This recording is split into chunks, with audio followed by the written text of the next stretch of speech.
Hi, my name is V and I make sewing content along with other things, and today I'm going to be showing you guys how I made this adorable, cute top. I'm going to be walking you guys through my entire creative process from literally like designing to draping to prototyping to making the actual final product that you see here. So it's definitely going to be a long form video, but I hope you guys stick around to see how I made this. Anyway, let's get on with it.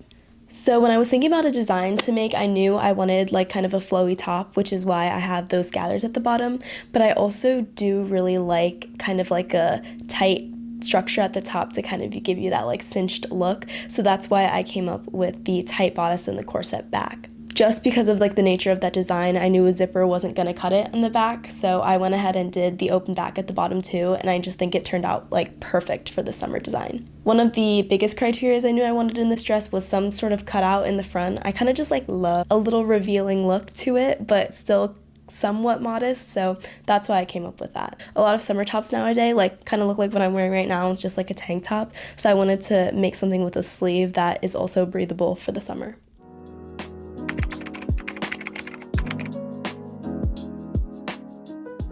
So what I'm doing here is I'm using draping tape on my dress form, and I'm basically going to draft out all of the seams based off of the previous draft of my shirt that I showed you. So anywhere that there's going to be a seam, I'm adding a line with my draping tape, and that's going to be the basis of draping.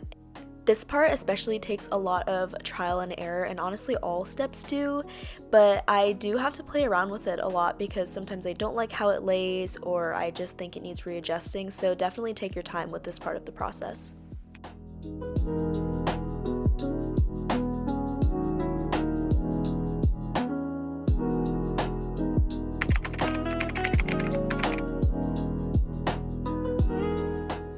I just want to preface that I am by no means a fashion professional. I am completely self-taught, and everything I learned was online or through books or stuff like that. So I definitely would watch more draping videos if you are interested. But basically what I'm doing right now is I ironed my muslin piece and I went ahead and laid it on my mannequin with the straight grains going up and down.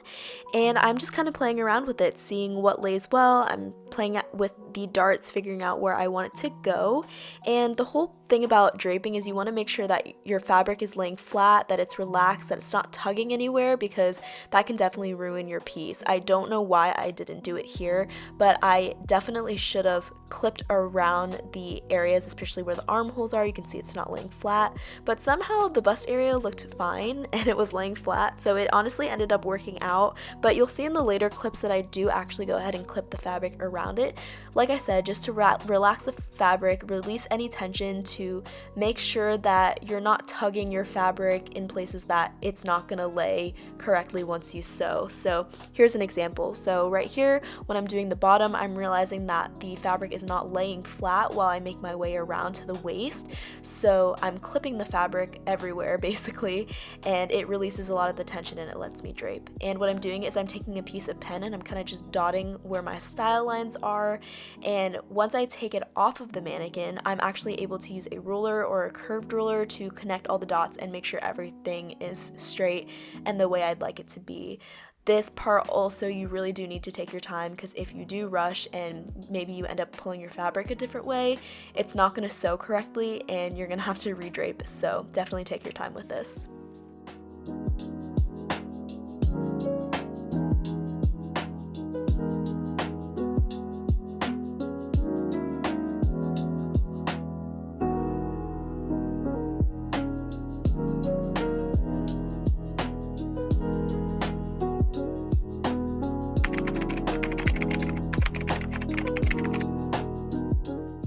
Using the muslin pattern that I created earlier, I went ahead and cut out more muslin pieces with 1/2 inch seam allowances so I could sew it together. So I did go ahead and sew the top part of the bodice together and put it on my mannequin to see how it fit, and I liked the way it fit, so I continued on with the next step.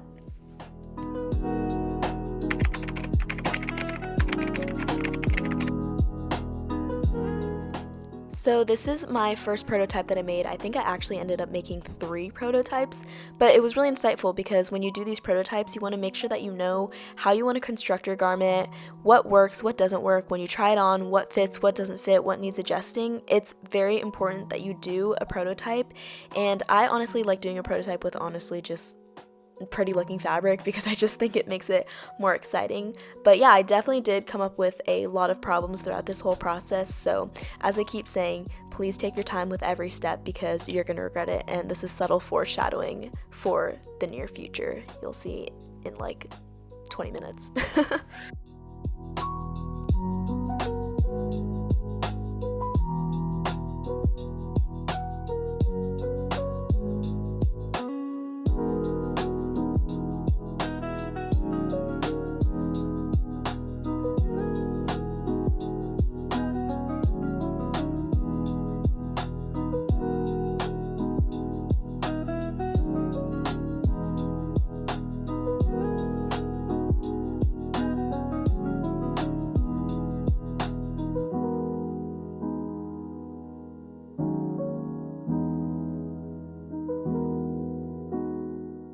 So when this first prototype was done, one of the biggest issues were the sleeves and the armhole. It kept falling off, so I went ahead and moved the armhole in closer to the collarbone area, and then this is where I decided to keep an open back, but the corset loop looked great and I was really happy with the rest of it.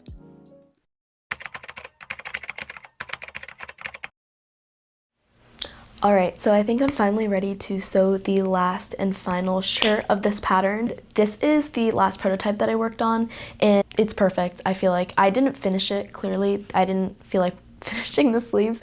Talk about delusional because I really should have finished the sleeves.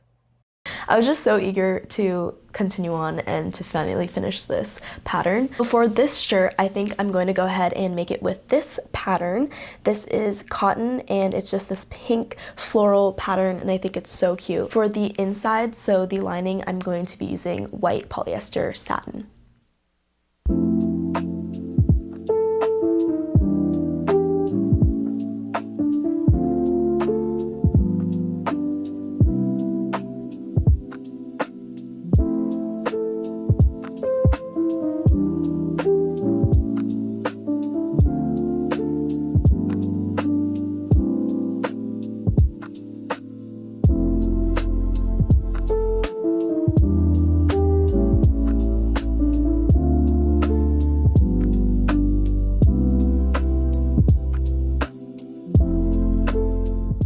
Did my best to lay out all of the pieces that I just cut out for you guys. So this is going to be the ruffle piece that is at the bottom, and then the rest of it is the bodice. So this is the top front half of the bodice, the bottom half of the bodice, and then the back 2 panels. And if you notice underneath the everything that has to do with the bodice, there is a lining, so you're gonna end up having to cut 2. But one of them is going to be the satin or whatever you use to line your piece, and then the other part is going to be the cotton or whatever you choose to be the shell of the piece. And then I also have the sleeves there. It's important to mention that the one thing I didn't cut out are the straps that go around the back and the corset loops that are also straps. I usually just like to do it during the process. I don't know why. I'm just weird like that, I guess. Transferring the darts are going to be the first order of business, and what I like to do is I like to sandwich the wax paper in between the 2 layers, so this is like a folded piece, and that way when you're using the transfer wheel to kind of mark those darts, it'll transfer to both sides, but you're sandwiching it in between both of the wrong sides, so the right sides are facing out, if that made any sense. For the cotton, it didn't show up as well, so I did end up having to trace that line by hand after I traced it with the wheel.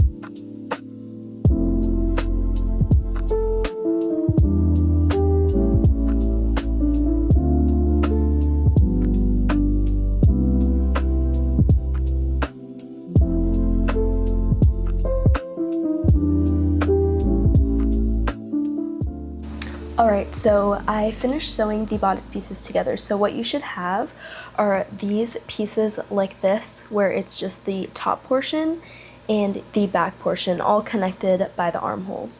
And you should have that for both the shell and the lining piece. So once you have your shell and your lining pieces, now what we're going to do is we're actually going to combine them at the neckline, and then that way once we flip it inside out, it'll have a really nice clean look.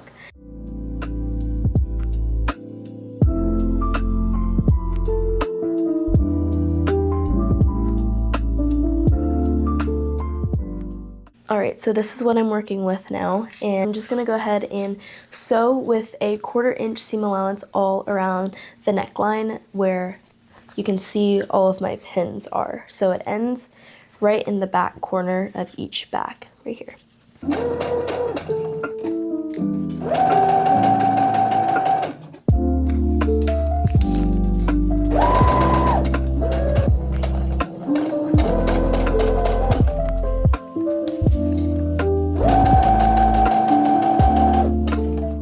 Once I finished sewing the neckline together, I went ahead and trimmed down the seam allowance to a 1/4 inch, and then I also started clipping around all of the curves. This is going to make it so much less bulky and easy once we flip it inside out, like I'm showing you here, and it will help everything lay flat and prepare great for the understitching. And right here, I was just showing you guys how my side seams were lining up, which is awesome.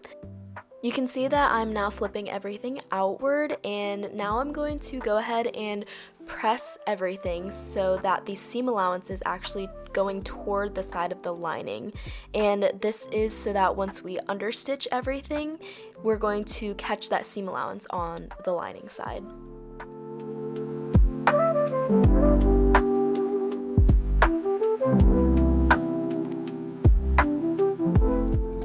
To understitch, I'm only stitching on the lining side, literally about 1/8 inch from the seam.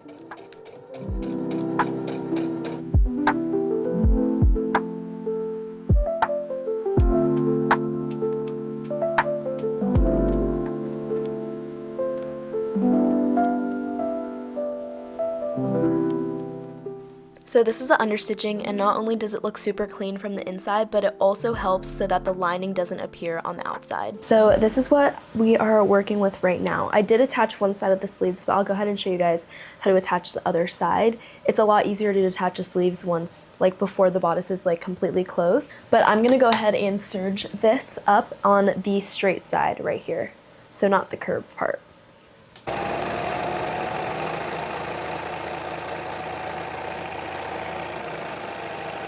Alright, now I'm going to take this and I'm going to fold it about 1/4 inch up, like this, and I'm just going to press and make sure you're being even along the way. I'm use my press here. Now that we have this folded over, I'm going to just go ahead and top stitch this I'm going to do a 1/4 inch seam allowance so it catches the top part of the back. I did not ease my sleeves in here, but honestly the process will pretty much be the same thing except with a basted sleeve. But I went ahead and just attached the notches, or just aligned the notches, and just went ahead and basically pinned a reverse curve and went ahead and sewed this all along to finish the sleeve and the armhole. Theoretically, this should have worked, but as I've been saying a lot, is that the sleeves gave me a really big trouble and I did end up having to redo it. Regardless, I still sewed and serged and pressed as per usual, so nothing changed there.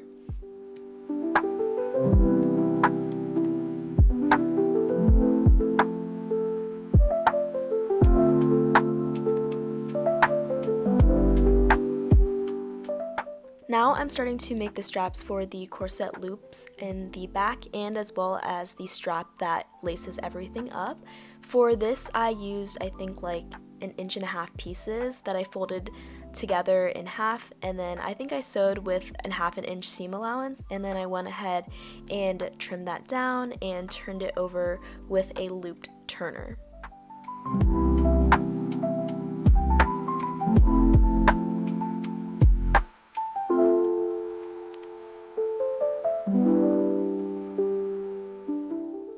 I cut 3-inch strips for the loops in the back, but I didn't end up using everything, but it was nice to work with a bigger piece just so you have room for leftover. And then I made bias tape, not really bias tape, I didn't cut on the bias, but I just used a strip to make kind of faux bias tape that I used for my longer straps. This part here is a really cool trick I learned to start a nice finish in the straps. Basically, you're going to want to leave 1/4 of the strap folded, and then you're going to fold down about 1/4 inch. And this makes a really nice, cool pocket for the rest of it once you fold it in. It's easier to just watch the video that I'm doing right now. I had to use a needle to kind of help me push that in that little pocket. And then the rest of it, you just need to top stitch and you have a nice clean strap.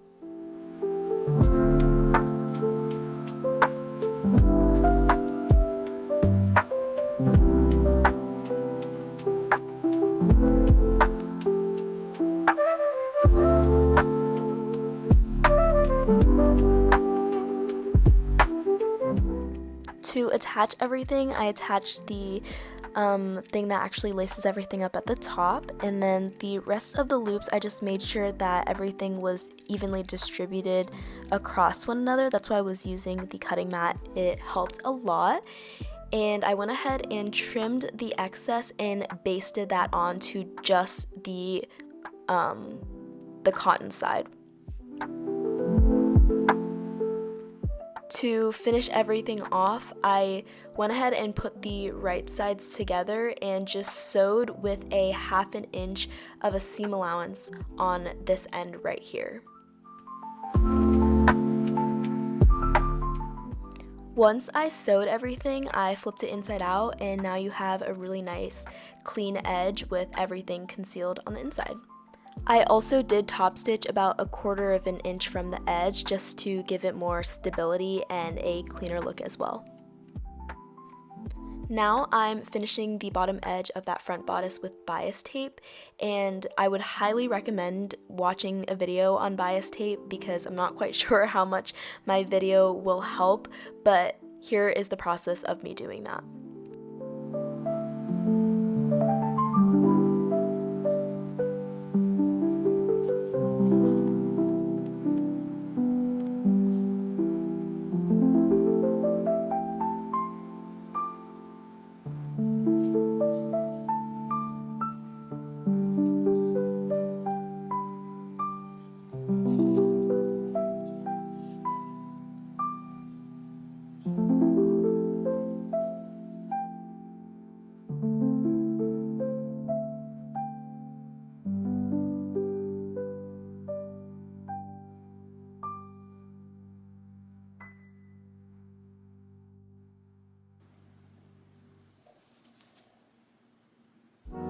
So this is the progress checker. This is where we're at. There is a little bit of bunching up in the front, which I do fix later on, hint hint, again, subtle foreshadowing. Alright, as you guys saw in the last clip, we are on the final stretch. So the next step that we're going to do is we're going to go ahead and take these two pieces that we have, and we're going to put them right sides together. So it's going to look like this. And once you do them right side together, at the top you're going to go ahead and sew a 1/2 inch seam allowance as well, just all along here. And then we're going to flip it inside out, and then to secure it, we're going to top stitch it with a 1/4 inch seam allowance. Alright, I was able to iron it out, so it looks very clean and nice. And like I said, we're going to go ahead and top stitch this with a 1/4 inch seam allowance.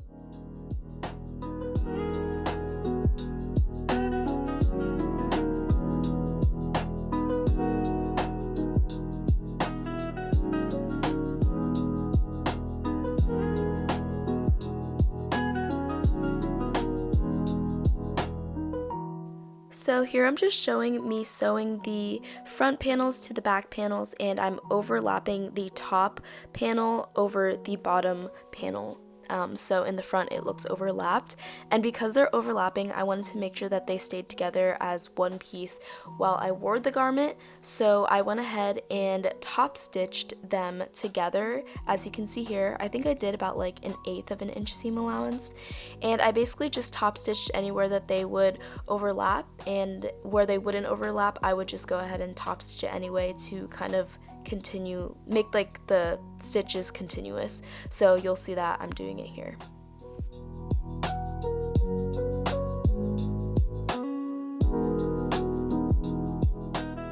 So I just finished top stitching these two panels together right here. Now the last thing that we have to do is we're going to have to finish up the sides here, so I'm just going to simply serge it. So to finish this off, I'm going to go ahead and just serge one like long end of this. No, I lied. We're going to serge literally all sides but one long edge, so including the sides here. Alright, once you've gone ahead and pressed your seams, you're just going to go ahead and top stitch this like normal just to secure it down on all 3 sides. And then once we've got that, we're going to do the ruffling. Alright, this is my favorite part, which is gathering, and if you couldn't tell, I'm now changing to black thread, and there's a reason for this. I think it just makes it a lot easier to remove the basting stitches later on. Here I'm sewing I think I did one line like 1 inch, and then I did the other line like 1/4 of an inch or something like that. Either way, you want both of your basting stitches, one to be below and one to be above, but none of them on the actual seam allowance. And then I took the bobbin thread and just went ahead and gathered away until it reached the length of my bodice.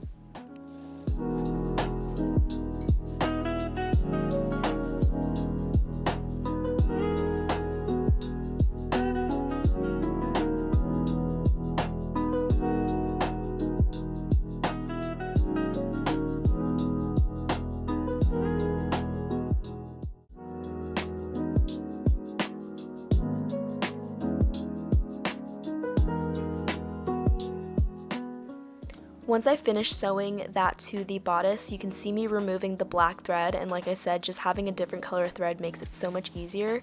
And you can actually just pull this thread out in one piece, and you can use this for hand stitching or anything like that in the future.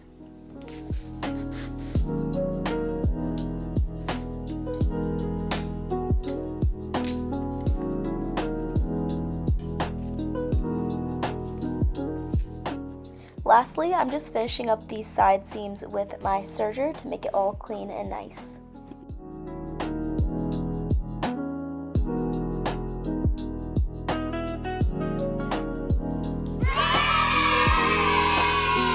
Psych!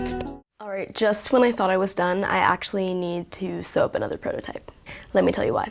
I'm not sure if you guys could see, but in the previous clip you can tell that there was a lot of gaping around my shoulder area. I did notice when I was making the prototype that it seemed like it would like want to fall off my shoulders, and there was like a lot more room, even though prior to putting on the sleeve, like the armhole fit perfect, so clearly it was a sleeve issue. I just kind of thought like, it'll just pass, like it's my sewing technique, like when I sew more prototypes I'll get better at sewing it and it'll fix itself, but it wasn't like a technique problem, it was a patterning problem. I've just never patterned or designed sleeves before, so that whole process was like really intimidating for me, and I just like wanted to cut corners, finish it. I thought I knew what I was doing.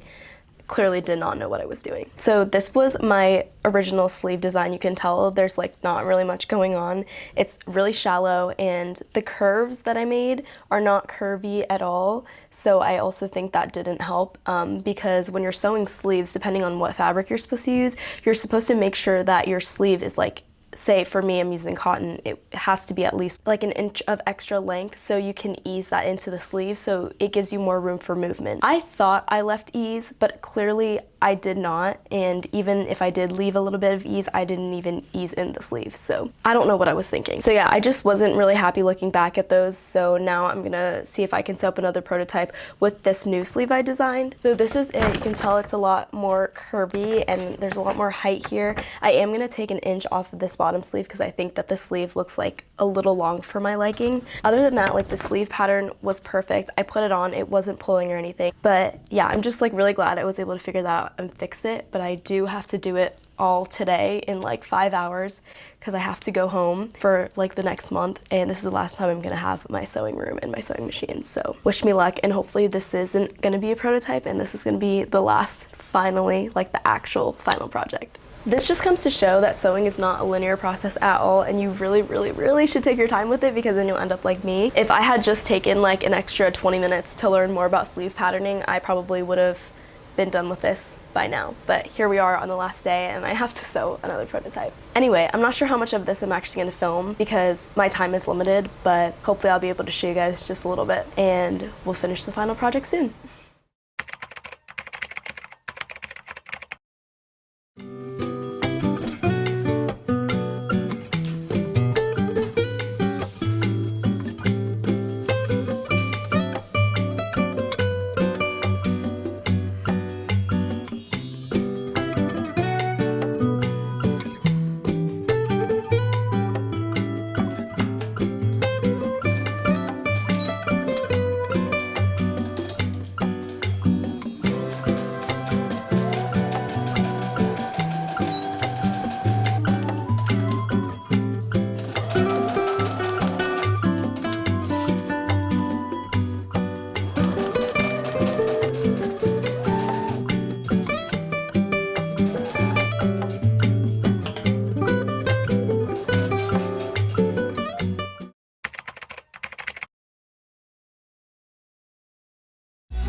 The final shirt, and I'm so happy with how it turned out. I'm actually kind of glad I had to redo the entire other prototype because this one just turned out so much better. Not only are like the sleeves actually correct this time, but I actually also had enough fabric to add more gathers to the bottom of the shirt, which I think made it look even better. And then for the back here, I actually went ahead and cut a 1/2 inch off of both of the back panels so I can give myself like more space with the crisscross, and I think it like fits perfect. I hope you guys liked watching the entire process and like having this long form video. If you have any feedback, please let me know, because I'm still pretty new to content creating, so I would appreciate any feedback you might have. I'm also thinking about maybe digitizing this pattern. I'm not quite sure yet, so if that's something you might be interested in, also let me know. Now I need to figure out where I can wear the shirt to. Thank you guys so much again for watching, and I'll see you guys next time.